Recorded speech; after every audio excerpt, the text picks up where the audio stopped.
నమస్తే. తెలంగాణలో రేషన్ బియ్యం పక్కదారి పడుతున్నది. రాష్ట్ర వ్యాప్తంగా చాలా జిల్లాల్లో ఈ పరిస్థితి ఉన్నది.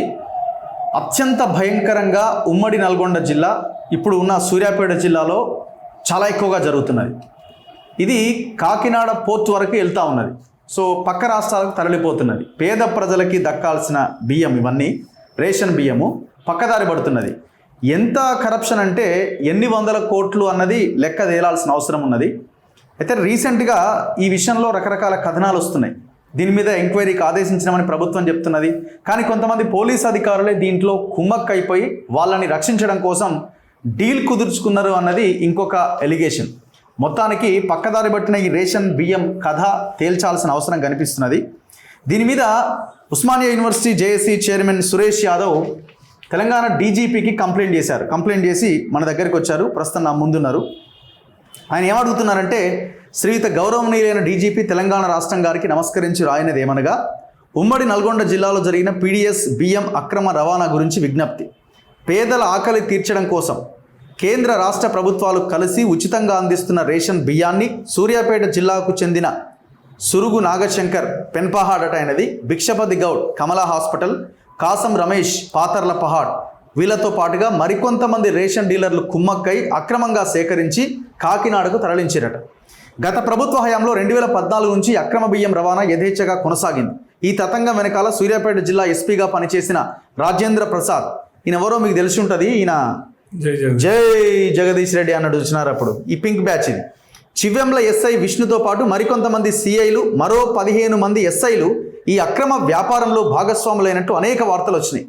ఎస్పీ రాజేంద్ర ప్రసాద్ను అడ్డం పెట్టుకుని కమలా హాస్పిటల్ ఎండీ భిక్షపతి గౌడ్ గాంజా దందా చేస్తూ కొంతమందిని బెదిరించిండు. కాసం రమేష్పై ఎన్నో కేసులు నమోదైనా తరచుగా ఇదే దందా చేస్తున్నా ఇప్పటి వరకు ఎలాంటి కేసులు పెట్టలే. కారణం అప్పటి మంత్రి, ప్రస్తుత స్థానిక ఎమ్మెల్యే ఎవరైనా జగదీష్ రెడ్డి చేతివాటం ఉండడం వల్లే ఎలాంటి చర్యలు తీసుకోలే. కాబట్టి దయచేసి ఈ బియ్యం అక్రమ రవాణా సరఫరాకు సహకరించిన ప్రతి ఒక్కరిని కఠినంగా శిక్షించాలని కోరుకుంటున్నాం. పీడీ యాక్ట్ పెట్టాలి. అంతేకాదు ఈ కేసు సజావుగా సాగడానికి ఒక సిట్ వేయాలంటున్నారు. ముఖ్యంగా ప్రస్తుతం దర్యాప్తు చేస్తున్న మల్టీ జోన్ 2 ఐజీ సత్యనారాయణ కాకుండా ఇతర పోలీస్ ఆఫీసర్లను నియమించాలని కోరుకుంటున్నాం. కారణం, ఈ కేసులో విచారణ ఎదుర్కొంటున్న వ్యక్తులకు సంబంధించిన కులం ఒకటే కావడం చేత ప్రభావం అయ్యే అవకాశం ఉంది. దయచేసి ఇది గమనించగలరు. Jattangi Suresh Yadav, OU JAC chairman. So ఆయన నా ముందున్నారు. డీజీపీకి జస్ట్ కంప్లైంట్ చేసి వచ్చారు. అసలు ఏం జరుగుతున్నది అన్నది మనం తెలుసుకుందాం. గతంలో కూడా దీని మీద చాలా కథనాలే వచ్చినాయి. వీళ్ళిద్దరా? ఈయన ఎస్పీ, నిందితుడు. ఇప్పుడు ఈయన నిందితుడు ఏం పేరు? ఈయన పేరు భిక్షపతి గౌడ్. ఈయన జిల్లా ఎస్పీ అప్పుడు. ఇప్పుడు రాజేంద్ర ప్రసాద్. పర్సనల్ గా ఇది బెడ్రూమ్ లో దిగిన ఫోటో. మళ్ళీ ఓహో, ఓకే. ఎంత చనువు ఉందో చూడండి. ఒక క్రైమ్ ఇది లాస్ట్ టైం చాలా పేపర్స్ లో వచ్చింది. మల్టీ జోన్ ఐజీ 2 ఇక్కడ వింత ఏంటంటే, మల్టీజోన్ సత్యనారాయణ గౌడ్ గారు ఏమంటున్నారంటే, వీళ్ళంతా మా అదుపులో ఉన్నారని చెప్తారు కానీ ఎవరు అదుపు లేరు. స్వయానా గత పోలీస్ ఆఫీసర్ల గెస్ట్ హౌస్ లో ఉన్నారు. వాళ్ళు బ్రహ్మాండంగా తిరుగుతారు వాళ్ళు. సో పేపర్లలో కూడా వార్తలు వచ్చినాయి. నల్గొండ రేషన్ దందాలో బడా నేతలు గత ప్రభుత్వ హయాంలో విచ్చలవిడిగా పీడీఎస్ బియ్యం అక్రమ రవాణా. సో ఈ రవాణా ఎంత జరిగిందంటే, నాట్ ఓన్లీ సూర్యాపేట్, రాష్ట్ర వ్యాప్తంగా పెద్ద ఎత్తున ఈ బియ్యం అక్రమ రవాణా జరిగింది. మరి గవర్నమెంట్ 1 year అయింది, ఏం తేల్చింది అన్నది ఇక్కడ ప్రధానమైన ప్రశ్న. సో వాస్తవాలు ఏంటి తెలుసుకుందాం. తన దగ్గరికి వచ్చిన, తను సేకరించిన డేటా ఏంటి? నమస్తే సురేష్. ఏం కనుక్కున్నారు మీ ఇన్వెస్టిగేషన్లో కానీ మీకు తెలిసిన సమాచారం ఏంటి? అసలు విషయం ఏంటంటే, ఇప్పుడు ఉమ్మడి నల్గొండ జిల్లా అని చెప్పేసి పోలీసుల్లో చెప్తున్నారు, మనం చెప్తున్నాం. అసలు విషయం ఏంటంటే, మిగతా ఉమ్మడి 9 జిల్లాల బియ్యం మొత్తం నల్గొండకు వస్తుంది. సూర్యాపేట మొత్తం నల్గొండ అంటే అప్పుడు మంత్రి నల్గొండ, ఉమ్మడి నల్గొండ కదా. ఎవరైతే జగదీష్ రెడ్డికి సంబంధించినటువంటి వారికి అక్కడికి వస్తుంది. అక్కడక్కడ సేఫ్టీ ప్లేస్లలో గోడౌన్లో అన్ని సేకరిస్తారు. ఇక్కడ రేషన్ డీలర్ల దగ్గర నుంచి, అదే విధంగా ఇప్పుడు పేదలు ఎక్కడెక్కడ వీళ్ళకి ఒక 15 మంది ఎస్ఐలు పెట్టుకోరు. ఆ ఎస్ఐల పరిధిలోనే గోడౌన్లు పెట్టుకోరు. ఆ గోడౌన్లలో పెట్టేసుకొని మొత్తం సేకరించి గోడౌన్లో ఫిల్ చేస్తారు. నల్గొండ జిల్లాలో ఆపుతారు. అవన్నీ లోడ్లు కాగానే నెలకు ఒక 15-20 లోడ్లు ఇక్కడ నుంచి కాకినాడకి షిఫ్ట్ చేస్తారు. మళ్ళీ దీనిలో భాగం ఏంటంటే మళ్ళీ ఇంకొంచెం రీసైక్లింగ్ చేసి ఈ గవర్నమెంట్ హాస్టల్ ఉన్నాయి కదా, గవర్నమెంట్ పిల్లలకు మిడ్ డే మీల్స్ అని గవర్నమెంట్ అని ఇవన్నీ సరఫరా చేస్తారు. వీళ్ళు ఎందుకు చేస్తారు? ఇది గవర్నమెంట్ నుంచి వీళ్ళ దగ్గర రేషన్ డీలర్ నుంచి ఒక 5 రూపాయలకు 10 రూపాయలకు లేకపోతే ఆ రైతుల దగ్గర అంటే ఈ ప్రజల దగ్గర నుంచి తక్కువ ధర కొనుక్కుంటారు కదా, మళ్ళీ వీళ్ళు గవర్నమెంట్కి వేసేది ఎక్కువ ధర. మళ్ళీ ఇప్పుడు కిలాకి ఇక్కడ వీళ్ళు కిలాకి ఒక 5 రూపాయలు 10 రూపాయలు ఇది చేసుకుంటారు, ఒక 10 రూపాయలు చేసుకున్నారు అనుకో, మళ్ళీ గవర్నమెంట్కి అదే బియ్యాన్ని రీసైక్లింగ్ చేసి 70 రూపాయలకు 80 రూపాయలకి వేస్తారు. పిల్లోనికి పౌష్టికాహారం దక్కలేదంటే ఏం దక్కుద్ది? ఉత్త తౌడు కాదు కదా, ఉత్తదే పొట్టు తింటున్నాం మనం దాన్ని. సో ఇది జరిగింది గత 10 సంవత్సరాలు. బియ్యం ఎట్లా అంటే రేషన్ డీలర్ల ద్వారా వెళ్ళడం ఒకటి, జనాలకు వచ్చిన తర్వాత జనాలు ఏం చేస్తారంటే అది తినరు, క్వాలిటీ ఉండవని చెప్పేసి అమ్ముకుంటారు. అవును, రూపాయికో 2 రూపాయలకు 5 రూపాయలు ఫ్రీగా రూపాయికి తెచ్చుకుంటారు కదా, వీళ్ళు కొంటారా? ఈ బ్యాచ్ అంతా సేకరిస్తుంది. అదే గవర్నమెంట్ రూల్స్ ప్రకారం ఎక్కడ కూడా ఈ బియ్యం అమ్మొద్దు. ఈ బియ్యాన్ని ప్రజలు అమ్మిన నేరమే, డీలర్ అమ్మిన నేరమే. ఇక్కడ ఈ మాఫియా మొత్తం పెద్ద నేరం. దీన్ని ఏం తీసుకుపోతారు? కాకినాడ తీసుకుపోయి షిఫ్ట్ చేస్తారు. ఇంకొక విషయం ఏంటంటే ఇది స్పష్టంగా నేను కంప్లీట్ ఎవిడెన్స్ డీజీపీ గారికి అందించడం కూడా జరిగింది. ఎవడైతే ఈ నాగశంకర్ అని సురుగు నాగశంకర్ అనేటోడు స్వయాన జగదీశ్వర్ రెడ్డికి బినామీ ఉండడానికి ఒక ఆరోపణలు ఉన్నాయి. వాళ్ళ ఆస్తులు వీళ్ళ ఆస్తులు వివిధ జిల్లాలలో ఆంధ్రలో కూడా ఆస్తులు కొనేసారు. అసలు ఎక్కడిది? వాళ్ళకు డబ్బులు ఎక్కడి నుంచి వచ్చినాయి, ఏం వచ్చినాయి? మరి ఇప్పుడున్నటువంటి మల్టీజోన్ 2 ఐజీ గారు మా పరిధిలో ఉన్నాయని చెప్తుండ్రు. వాళ్ళేమో సూర్యాపేటలో తిరుగుతున్నారు. ఎవరు వాళ్ళ పరిధి? ఇప్పుడు పోలీసుల పరిధిలో ఎవ్వలేడు, అరెస్ట్ చేసిన మా పరిధిలో ఉంది, విచారణ జరుగుతుందని చెప్తుండు.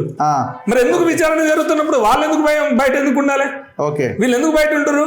వీళ్ళని లాగితే దీని వెనకున్న జగదీశ్వర్ రెడ్డి కూడా వచ్చే అవకాశం ఉంది. దీని వెనకున్న జగదీశ్వర్ రెడ్డి బయటకు పడతాడని చెప్పేసి అప్పుడే కొన్ని ఆరోపణలు ఉన్నాయి. 2-3 కోట్లు పెట్టి కేసును మాఫీ చేస్తున్నాను. ఈ కమల్ హాస్పిటల్ ఈ ఫోటో దిగిన ఈయన సాధారణంగా సూర్యాపేట ఈ భిక్షపతి గౌడ్ అని కమల్ హాస్పిటల్ నడుపుతాడు. ఈయన దంద ఎంత ఘోరం అంటే ఈయన హాస్పిటల్లో ఒక ఎస్ఐ గాంజాయి పెట్టి ఈయన హాస్పిటల్లో పైన గాంజాయి పెట్టి ఇక్కడ నుంచి సరఫరా చేసిండు ఒక ఎస్ఐ. గతంలో చివ్వంలో ఎస్ఐగా కొనసాగిన ఆయన. అంటే ఎంత స్వేచ్ఛ! ఫేక్ రెమిడీసివర్ రెడీ చేసిండు కరోనాలో ఇది చేసిండు. వీళ్ళకి ఎవడైనా అడ్డం వచ్చిన హాస్పిటల్ మొత్తం బ్లాక్ చేసిరు, క్లోజ్ చేసిరు. వీళ్ళకి ఎవడైనా ఎదురు అరే రెమిడీసివర్ ఏందా శ్రీధర్ రెడ్డి అని ఈయన పార్ట్నర్ ఉంటాడు, అన్యాయంగా 4 కోట్లు ఎగ్గొట్టి అన్యాయంగా పంపించారు ఆయనని. రెమిడీసివర్ ఇది అన్యాయం రా బాబు, జనాల దగ్గర ఇన్ని డబ్బులు తీసుకుంటున్నావు, మొత్తం జిల్లా మొత్తం నువ్వే సరఫరా చేస్తున్నావు, ఇది అసలు రెమిడీసివర్ వల్ల ఏం లాభం లేదంటారు, నువ్వే తయారు చేస్తున్నావు వాటర్తో అని చెప్తే ఆయన తీసుకుపోయి పోలీస్ స్టేషన్లో బెదిరించారు. ఇంకొక విషయం ఏంటంటే అమ్మాయిల దందా. ఈ పోలీస్ ఆఫీసర్లు ఉండరు కదా, వీళ్ళకు మంత్లీ వీళ్ళకు ప్యాకేజ్ పోయింది, మళ్ళీ అమ్మాయిలను సప్లై వీళ్ళ దందాకు సహకరిస్తున్నారని. అంటే ఎట్లనంటే ఇక విచ్చలవిడి వీళ్ళు వాడు శంకర్ అనేటోడు ఒక పోలీస్ ఆఫీసర్లకు పోస్టింగ్లు ఇప్పించే కాడికి వాడు డీజీపీ లేకపోతే మంత్రి ఎమ్మెల్యే ఎవరా శంకర్? పోలీసులకు పోస్టింగ్ ఇప్పించేంత ఉంది. మీకు ఆ పేపర్లో వెలుగు పేపర్లో స్పష్టంగా రాసిరన్నా గొల్లగడ్డ జాతర అని జరుగుతుంది సూర్యాపేటలో. వీళ్ళ భిక్షపతి గౌడికి ఈయన కలిపి ఒక ఎస్కాట్ ఇచ్చి దైవ దర్శనం తీసుకొని రావాలి, చేపించుకొని వచ్చారు. పెద్ద హాట్ టాపిక్. వాళ్ళ భార్యలు వాళ్ళు వేసుకొని పోతే ఒక 5-6 కార్లు, పోలీసు వాళ్ళ కార్లు. ఎవరైనా ఈయన ప్రభుత్వంలో ఉండా అధికార కలెక్టరా ఎవరైనా ఆయనకి ఎందుకు ఇచ్చారు? ఈ పెద్ద దందా మొత్తం బయటకు వస్తుందని చెప్పేసి పోలీసులు మొత్తం కూడా కొంతమంది ఈయన మన రీసెంట్ గా ఒక ఏఎస్ఐని తిట్టిండు. కానిస్టేబుల్ ఏఎస్ఐ అంటే లెక్కలేదు శంకర్ గౌడ్. ఈ శంకర్ అనేట ఆయన సురుగు శంకర్ అనేట ఆయన. కానీ ఆయన అది రికార్డ్ చేసుకొని వస్తే పాప ఏఎస్ఐ రికార్డ్ చేసుకొని పెడితే ఒక 4 సిఐలు ఆయన్ని బెదిరించారు. అసలు డిపార్ట్మెంట్ వాళ్ళు ఏం చేస్తారు? ఓన్లీ సూర్యాపేట జిల్లా మండలాల మొత్తం ఇక దందంతా రాష్ట్రం మొత్తం దందా. కానీ ఒక ఏఎస్ఐని తిట్టిండు, బియ్యం పట్టుకుంటే తిట్టిండు. నువ్వెవడి పట్టుకుందాని కానీ తిడితే ఆయన రికార్డ్ చేసుకుని నేను కంప్లైంట్ చేస్తే రికార్డు వదులుతున్నా అంటే 4 సీఏలను పంపిండి ఆయన దగ్గరికి. అంటే ఒక్క ఉమ్మడి నల్గొండ జిల్లాలో 15 మంది ఎస్ఐలు చెప్పు చేతలో పెట్టుకుంటూ ఇంకా రాష్ట్రం మొత్తం ఎంత ఏ విధంగా వ్యాపారం జరిగింది. సో పేపర్లో కూడా వచ్చింది, ఇది వెలుగు పేపర్ అనుకుంటా. పోలీసుల పాత్ర పైన కూడా ఎంక్వైరీ. గత ప్రభుత్వ హయాంలో జరిగిన పీడిఎస్ బియ్యం దందాలో పోలీసుల పాత్ర పైన విచారణ చేస్తున్నారు. దందాలో పాల్గొన్న వారికి పోలీసుల నుంచి ఎలాంటి సహాయ సహకారాలు అందినాయి అనే అంశంపై సిసిఎస్ పోలీసులు ఎంక్వైరీ చేస్తున్నారు. నల్గొండ ఎస్పీ ఆధ్వర్యంలో సిసిఎస్ పోలీసులతో ఒక టీంని ఏర్పాటు చేసి పూర్తి స్థాయిలో విచారణ జరపాలని మల్టీ జోన్ 2 ఐజీ సత్యనారాయణ ఆదేశించారు. ఇప్పటికే కొందరి పేర్లు ప్రస్తావించగా వారికి సంబంధించిన కాల్ డేటా సేకరిస్తున్నట్టు సమాచారం. పై స్థాయి నుంచి కింది స్థాయి వరకు ప్రత్యక్షంగా పరోక్షంగా సహకరించిన పోలీసుల వివరాలు తెలుసుకునేందుకు ప్రయత్నం చేస్తున్నారు. ఏమైనా డేటా ఏ రోజు ఇది డిసెంబర్ 13 నాడు వచ్చిన ఇది ఏమన్నా డేటా వచ్చిందా? అదుపులోకి తీసుకున్నారన్నది. నల్గొండ జిల్లాలో గత ప్రభుత్వం హయాంలో జరిగిన రేషన్ బియ్యం దందా వ్యవహారంలో పెద్ద తలకాయలు ఉన్నట్టు తెలుస్తోంది. ఈ లీడర్ల అండదండలతో జిల్లాకు చెందిన 4 వ్యక్తులు 10 ఏళ్ల పాటు చక్రం తిప్పి కోట్ల రూపాయల విలువైన పీడిఎస్ బియ్యాన్ని పక్క రాష్ట్రానికి తరలించినట్టు సమాచారం. ఈ 4 బియ్యం దందాలోనే కాకుండా పోలీసు పోస్టింగుల్లో సైతం జోక్యం చేసుకొని తమకు కావలసిన వారికి కావలసిన చోట పోస్టింగ్ ఇప్పించుకున్నట్టు ప్రచారం జరుగుతోంది. సో ఇది 4 అదుపులోకి తీసుకొని ఎంక్వైరీ చేస్తున్నారు. నీకు ఇంకో విషయం చెప్తాను. అదుపులో లేడు ఏం లేడు, వాళ్ళు బ్రహ్మాండంగా భార్యల కాడు ఉన్నారు, బెడ్రూమ్లలో ఎంజాయ్ చేస్తారు వాళ్ళు. కానీ అవి ఇంకో విషయం చెప్తా నేను. వీళ్ళకి సంబంధం లేకుండా వాడు చిన్న వ్యాపారి, వాడు కూడా దొల్లారు అనుకోవచ్చు. వాడు వీళ్ళకి సంబంధం లేకుండా ఒక 2 లారీలు కాకినాడకు పంపిస్తే స్వయాన ఎస్పీ పోయి స్వయం రాజేంద్ర ప్రసాద్ పోయి వారి మీద కేసులు పెట్టుకొని అక్కడ పోలీసు వాళ్ళు ఇయ్యనని చెప్పారు. మేము కేసు చేస్తాం, మా పరిధిలో దొరికిరు కదా, మేము చేస్తామంటే నువ్వెవరు మేము పట్టుకున్నాం అని చెప్పేసి కాకినాడకి పోయిన లారీలను తీసుకొచ్చి కేసు పెట్టి వాళ్ళని జైలుకి పంపారు. ఎస్పీ పోయింది దాంట్లో. ఒక కానిస్టేబుల్ పైన అర్థం పర్థం ఉంటది. ఒక జిల్లా ఎస్పీ గుండి ఎంత ఊడికి అసలు సుగుణశంకర్ అనేటువంటి ఎస్పీనా మరి ఇది రాజేంద్ర ప్రసాద్ ఆయన కింద పని చేస్తున్నా మాకు అర్థం కావట్లేదు. ఇప్పుడు గవర్నమెంట్ చేంజ్ 1 year అయిపోయింది కదా, ఇప్పుడు రాజేంద్ర ప్రసాద్ ఉన్నాడా? లేడు. ఇప్పుడు ఆయన పట్టుకుంటేనే ఈ డేటా మొత్తం దొరికేది. ఫస్ట్ ఈయనని అరెస్ట్ చేస్తే, ఈయనని లాగితే మిగతా పోలీసు వాళ్ళు ఎవరెవరు ఉన్నారు ఏందనేది చివరిలో ఎస్ఐ ఎంత చేసిండు, ఈయనతో పాటు ఎస్ఐలు ఎంతమంది ఎస్ఐలు దీని కింద ఉన్నదనేది తెలుస్తుంది. ఆయనను వదిలిపెట్టి ఈయనను వదిలిపెడితే విచారణ ఎవరి మీద చేస్తారు? ఇక డీలర్ల మీద చేస్తావా, లేకపోతే సామాన్య అమ్ముకున్న ప్రజల మీద చేస్తావా? అసలు ఈ కేసు తీగ లాగితే డొంక కలుగుతుంది. ఒక నల్గొండ జిల్లా విషయం కాదు, ఉమ్మడి తెలంగాణలో 10 జిల్లాల ఇష్యూ బయటకు వస్తుంది. దానికి అంతటికి బాసు జగదీశ్వర్ రెడ్డి. కొన్ని నువ్వు పేపర్లో రాసి చూడనా, కొన్ని లారీలకు ఎస్కార్ట్ పెట్టి తీసుకుపోయారు.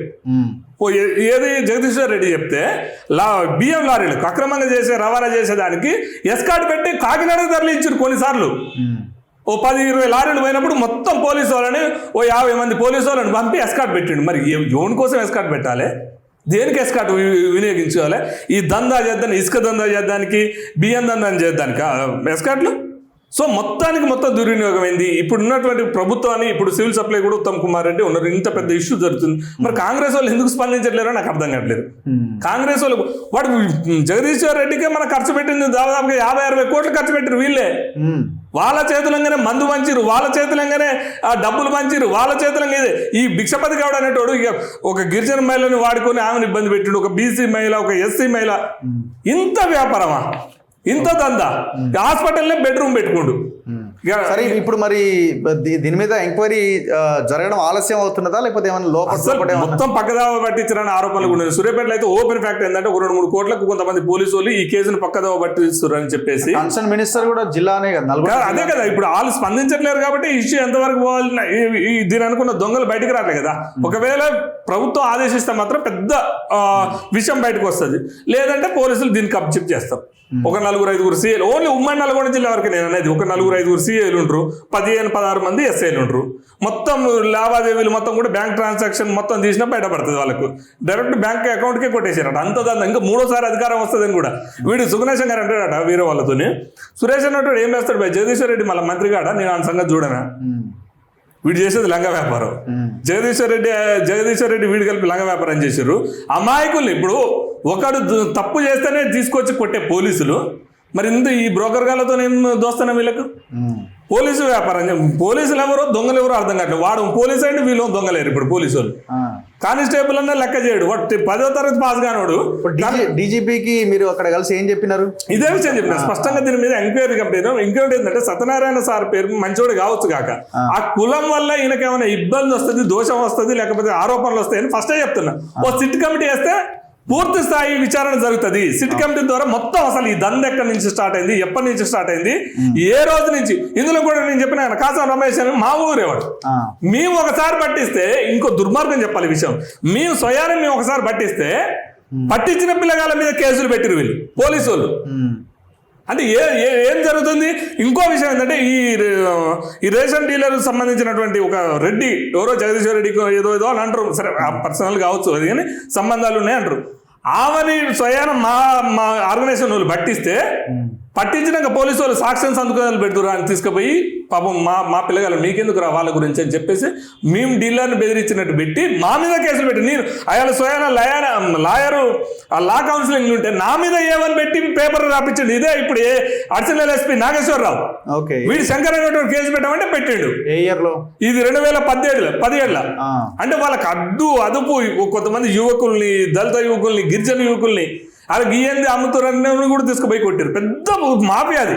నయం గారు వచ్చింది అనుకున్నా కానీ 1000 రూపాయలు ఉండు, జగదీశ్వర్ రెడ్డి రూపాయలు ఉండు. ఇవాళ ఒక్క ఛానల్లో కూడా, మెయిన్ ఛానల్లో కూడా ఒక్క ఛానల్ రావట్లేదు. ఇంత పెద్దది పేపర్లో, వెలుగు పేపర్లు వచ్చింది, కొన్ని పేపర్లలో వచ్చింది, మరి ఎందుకు రావట్లేదు ఇదంతా? సో జగదీశ్వర్ రెడ్డి చెప్పు చేతల్లో ఉన్నది కాబట్టి, జగదీశ్వర్ రెడ్డి దానికి డాన్ కాబట్టి, 1000 కోట్ల వ్యాపారం జగదీశ్వర్ రెడ్డి ఆధ్వర్యంలో జరిగింది కాబట్టి దీని మీద ఎంక్వైరీ చేయడానికి కాంగ్రెస్ వాళ్ళకి మరి దమ్ముందో లేదో అర్థం కావట్లేదు. వాడు డైరెక్ట్ చెప్తుండే ఏం చేస్తారు మమ్మల్ని, మరి ఏం చేస్తారు కాంగ్రెస్ వాళ్ళు చూపెట్టాలి. ఇంత ఇప్పుడు ఇంకోటనా రెండో విషయం ఏంటంటే, ఇక్కడ విద్యార్థులకు అదైతుంది ఇదైతుంది చెప్పి పౌష్టికాహారం అందట్లేదని బీఆర్ఎస్లు ధర్నాలు చేస్తారు కదా. ఈ పౌష్టికాహారం లోపం ఏంచొచ్చింది? అసలే క్వాలిటీ లేని బియ్యం ఇక్కడి నుంచి రీసైక్లింగ్ చేసి వీళ్ళే రీసైక్లింగ్ చేసి వీళ్ళే మళ్ళీ హాస్టల్కి వేస్తుండే. మరి రాదా వీళ్ళకి పౌష్టికాహారం లోపం రాదా? సో దీని మీద ఎంక్వైరీ గవర్నమెంట్ చేయాల్సినటువంటి అవసరం ఉంది. ముఖ్యమంత్రి గారు స్పందించి దీని మీద ఒక సిట్ కమిటీ వేస్తే మాత్రం ఈ విషయం కూడా వీళ్ళు పట్టుకోలే. స్వయాన అక్కడ పవన్ కళ్యాణ్ గారు పట్టుకొని అసలు ఎక్కడెక్కడి నుంచి బియ్యం వచ్చినట్టే మొత్తం తెలంగాణ నుంచి వాళ్ళు ఏం చేశారంటే, అక్కడ వాళ్ళ రాజకీయంలో ఎవడన్నా ఉండామని గత ప్రభుత్వం చేసినంత తీస్తే 70% తెలంగాణ నుంచేనట బియ్యం మొత్తం. సో తెలంగాణ నుంచి ఇక్కడ పోయింది. మరి లారీలేనా? మొత్తం లోడ్లు పోలీసు వాళ్ళు ముందు వెనక ఎస్కాటీలకు పూర్తి స్థాయి బందోబస్తు లారీలకు ప్రతి నెల 15, 20, 30 బియ్యం కూడా దందానే కదా, పెద్ద దందా, మిల్లర్ల దందా అది కూడా మిర్యాలగూడ, సూర్యాపేట ఈ ఏరియా మొత్తం పెద్ద మాఫియా. అది మామూలు మాఫియా కాదు, చాలా ఘోరమైన మాఫియా. ఇది బయట పెట్టే అవసరం ఉంది. లేదు ఇది చేయకపోతే మాత్రం నేను మొన్న ఇవాళ పోలీసు వాళ్ళ మీద నమ్మకం ఉంచినాం, కాదంటే హైకోర్టు పోవాల్సి వస్తుంది. ఈ కేసు తాత్పర్యం చేస్తే మాత్రం దొంగల్ని దాసే విధంగా, దొంగల్ని కాపాడే విధంగా పోలీసులు వ్యవహరిస్తున్నట్టుంది. మొత్తం రాజేంద్ర ప్రసాద్ అనే ఒక గతంలో పనిచేసిన ఈ ఎస్పీగా పనిచేసిన దొంగని తీసుకొస్తే, ఆయనను తీసుకొచ్చి అరెస్ట్ చేస్తే మొత్తం డాటా వస్తుంది. ఈ 3 దొంగల్ని తీసుకొచ్చి పిర్రలాయ కొడితే దీని అనుకున్న జగదీశ్వర్ రెడ్డి, కిషోర్ అందరు బయటకు వస్తారు, బీఆర్ఎస్ దొంగలు. ఇంకొక మ్యాటర్ ఏంటంటే, ఈ రీసైక్లింగ్ చేసిన బియ్యం పిల్లలకి వేసిన విషయం కూడా బయటకు వస్తుంది, ఈ హాస్టల్ పిల్లలకు. చూద్దాం మీరు నెక్స్ట్ ఏమైనా ఎంక్వైరీ ఉంటుందేమో. ఇది బేసిక్గా మనం ఇప్పుడున్న మంత్రులు కూడా ఎవరికి వాళ్ళుగా పనిచేస్తున్నారు కాబట్టి, ఉత్తమ్ కుమార్ రెడ్డి గారు కూడా చాలా సీనియరు, రేవంత్ రెడ్డి గారికి చెప్పో లేకపోతే ఇంకోటో చేయాల్సిన అక్కర కూడా లేదు. ఆయన మంత్రిగా ఆయన స్వతహాగా ఆయన నిర్ణయాలు తీసుకుంటున్నారు. ఇప్పుడు ఆయన సివిల్ సప్లై మినిస్టర్ మీరే కాబట్టి తక్షణం మీరు చర్యలు తీసుకోవాలి. మరి జగదీష్ రెడ్డి గారి మీద చర్యలు తీసుకోవడానికో లేకపోతే ఆయన చేసిన కరప్షన్ని కొంత అటు ఇటు చూసి చూడనట్టుగా వదిలేస్తున్నారా ఏమైనా? సో మరి మంత్రి గారు సమాధానం చెప్పాలి. ఇది ఉమ్మడి నల్గొండ జిల్లాలో ముఖ్యంగా సూర్యాపేటలో జరుగుతున్న పీడిఎస్ రైస్ దందా. దీని వాల్యూ 100 కోట్ల రూపాయలు ఉన్నట్టుంది. దాదాపు 10 సంవత్సరాలుగా ఈ దందా జరుగుతున్నది. ఎంక్వైరీ చేసినామంటున్నారు, అదుపులోకి తీసుకున్నామని మీరు చెప్తున్నారు, కానీ అదుపులో ఎక్కడిది? వాళ్ళు దర్జాగా బయట తిరుగుతున్నారని సూర్యాపేట జిల్లాలో ఈ కేసు వివరాలు బయటకు రావద్దు, ఈ కేసు విషయాలు రావద్దు అని నన్ను బెదిరిస్తున్నారంటే స్వయాన కొంతమంది పోలీస్ ఆఫీసర్లు ఏ రంగంలో దిగారు దీనికోసం. సో మరి ఏ రకంగా ముఖ్యంగా ఈ పోలీస్ అధికారుల మీద కూడా విచారణ చేయాల్సిన అవసరం ఉంది. పర్ఫెక్ట్ ఎంక్వైరీ చేసి దోషులను శిక్షించాలి. ఖచ్చితంగా మనం కూడా ఈ విషయం పైన ఇంకా మరింత సమాచారం తీసుకొని ప్రజల ముందుంచే ప్రయత్నం చేస్తాం. Thank you very much Suresh. Thank you. చూస్తూనే ఉండండి మన తొలి వెలుగు.